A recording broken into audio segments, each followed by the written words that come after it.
Attack on Productions. We got Fluff Bancroft's also here somewhat. We got Nick, and then we got Jason.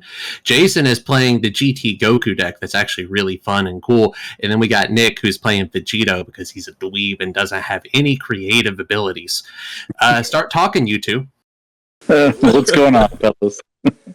We're going backwards this time. Yeah. I changed my deck up a little bit since the weekend before. Nick actually gave me some pointers to put in there that made the deck a lot more useful. I'm sorry. Bro, what the hell? What is these spoilers, dude? we got this shiny brand new intro from yours truly, and then you're gonna come in with the elbow drop of a spoiler? What the hell? I just want to give people the heads up because this is going to be a very short video. Well, we're gonna extend it. We're gonna to make it go slow mo. We're gonna make it look really long. We want that YouTube ad revenue. That's the only reason we do this, because we use this YouTube ad revenue to buy more Dragon Ball cards.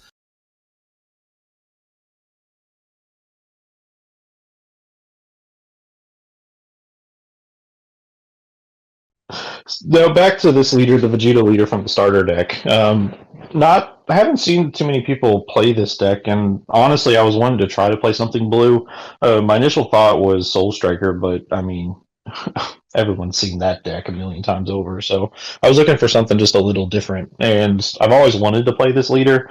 And the list that I have, I feel like pretty solid. Fluff and I looked over this list a couple times. I've showed it to Jimmy, pretty much a lot of people at the shop, and for the most part, it works pretty well. The leader itself, on the unawakened side, if one of your unison cards is removed from the battle or the area, or a battle card is removed by a skill or KO'd, you can draw 2 cards and flip the card over. So you're already, if you have a blocker on board, which what I had with the Dr. Rhoda, you can awaken turn 1. So you get a lot of advantage starting off really quickly. And on the awakened side, has a similar effect where if one of your battle cards or unison cards is removed or KO'd, you can restain an energy, draw a card. And pairing it with the Dr. Rhodas on the awakened side is huge, because the Rhoda also, when it's KO'd, will untap an energy as well. So right now I'm sitting, if one of my Rhodas dies, I untap 2, draw a card, and once per turn, I mean, that just gives me all my defensive options for blue while extending myself and tapping out on my offensive turns. So it's a really good mix of both worlds. And then it also has an activate battle where if for 2 blue energy, I can give my unison plus 10,000 in triple strike. So I can get really tall really quick, which it's fun. I like it. I liked it a lot. It did decent this night. So 2 things. Thing 1, this is the final rounds of the event, and out of curiosity's sake, did you find yourself not having enough protection early on, and that's why you felt like you wanted to drop both the blockers, or just since you had them, why not? It was more of I just had them in hand. The only reason to play them is to use them as blockers. And in this turn, I mean, I just kept 1 on board. I think I just let attacks go through at this point, because I want to get some cards in my life to get my super combos activated. So I think in this turn I just let 1 sit there, because all I need is 1 energy because I'm playing blue, right? So having 1 open energy in blue means I can get all my energy back for nothing, pretty much.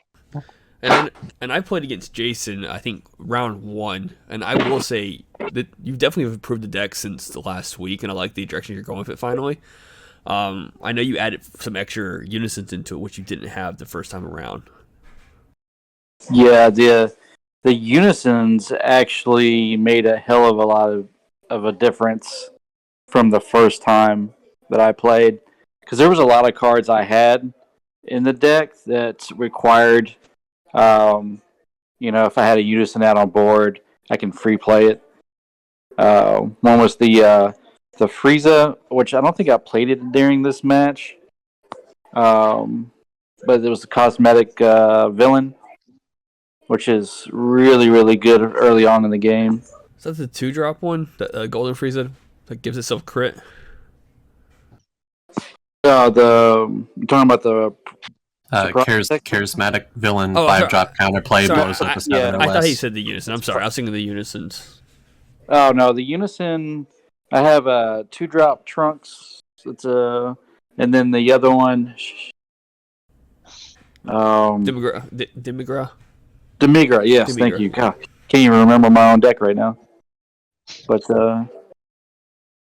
yeah, it's just a good, decent.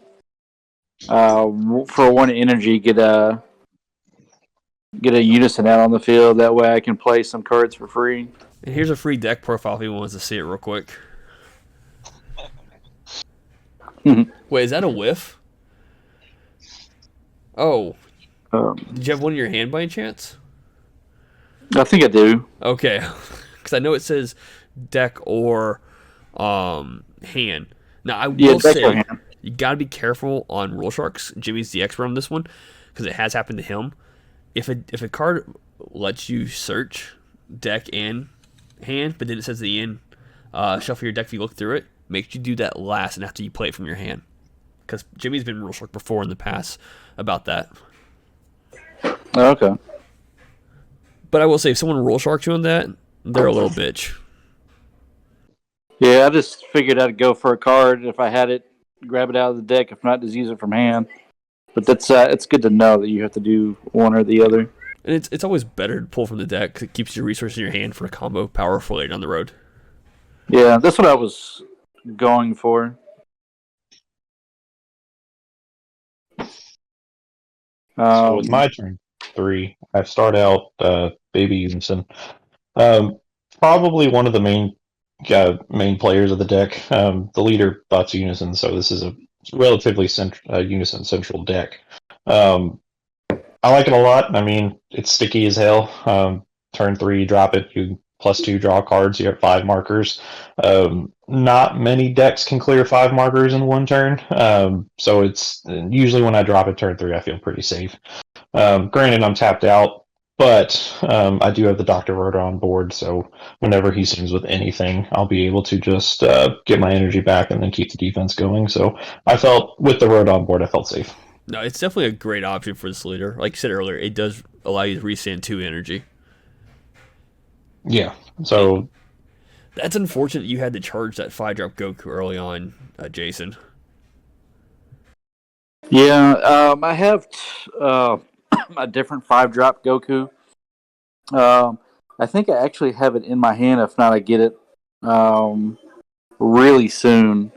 Because there's a point in the game to where I can either play that and the other 5-drop Goku, or keep 2 energy open and only play 1 5-drop, and then go into the Majin Buu Kibito Guy card on his turn. Yeah. And I think that's what I end up going with. It's always good to try to figure out, like, if you can finish your opponent off, go for it.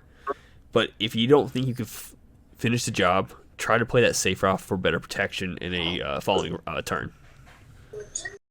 Yeah, that's what I try to go. I try to play it safe, and because he's got a lot of blockers and untaps energy and stuff like that. So I didn't feel really confident going all out, but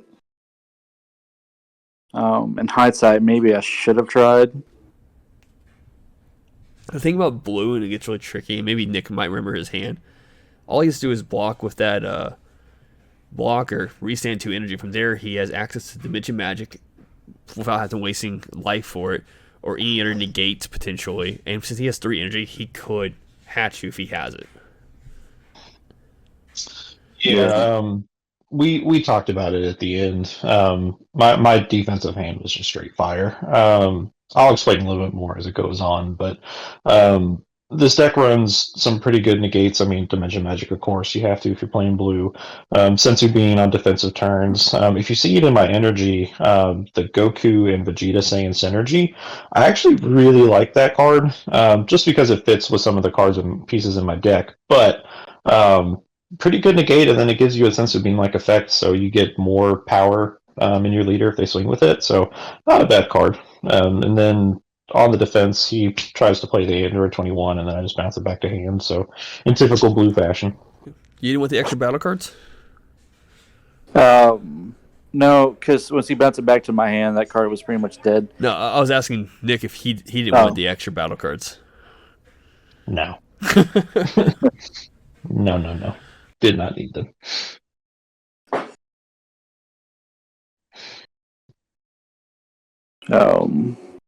He wouldn't have been able to use them either because they go in at the end of his turn anyway. Yeah. Well, I mean, I know your deck seemed on the idea of just flooding his board if he doesn't do it for himself, so that way you could give your leader the ability to have quad strike. Now, keep in mind, even though the leader can't be negated, you can still block the leader.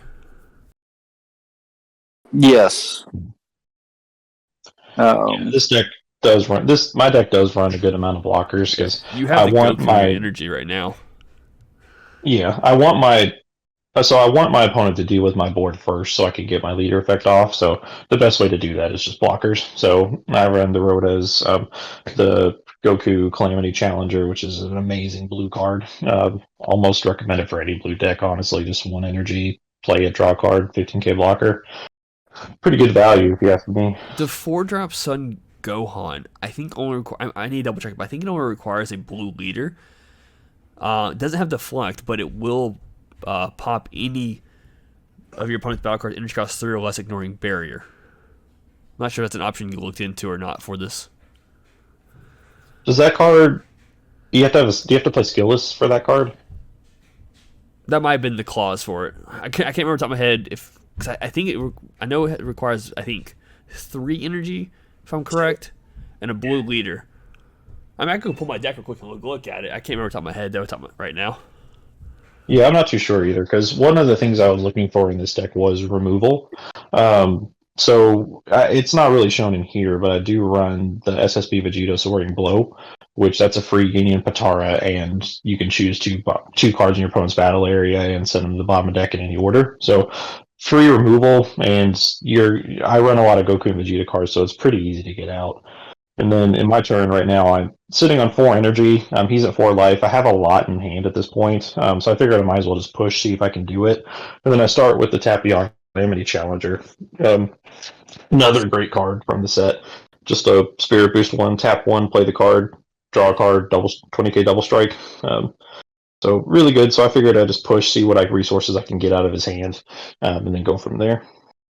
And then here we kind of take it back a little bit because I didn't declare my combos yet, and he already activated the battle on the Boo. So I just wanted to get my energy back, so I beamed it real quick. And then that was the only just to make sure that double strike sticks, and then I give it to him.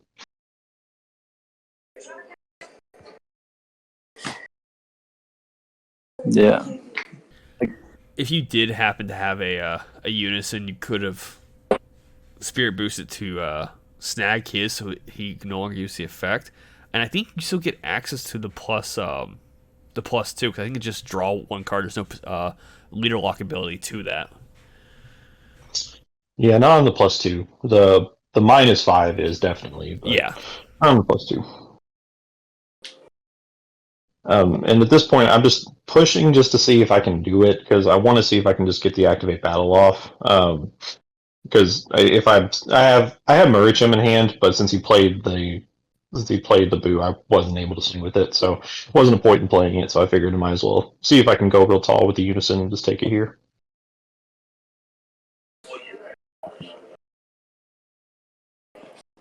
Now, with having 2 super combos, I can only imagine a double strike.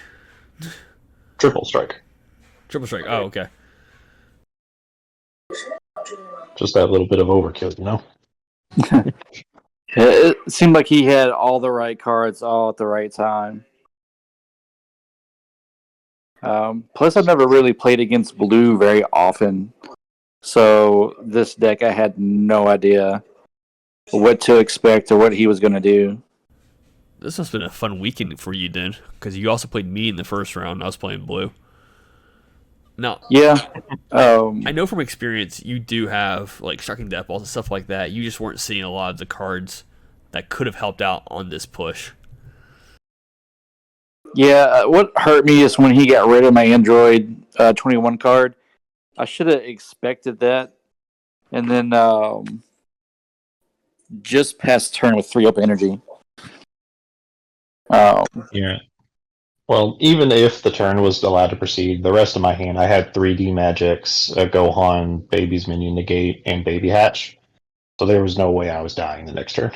Yeah, you were able to stop anything. I mean, if you wanted to waste the Dimension Magic early on, you could have, and then kept the hatch for later. So, but with that being said, thank you all for tuning in. Hope you enjoyed today's matchup. Keep in mind, there's buttons down below and on the screen while Fluff does the outro.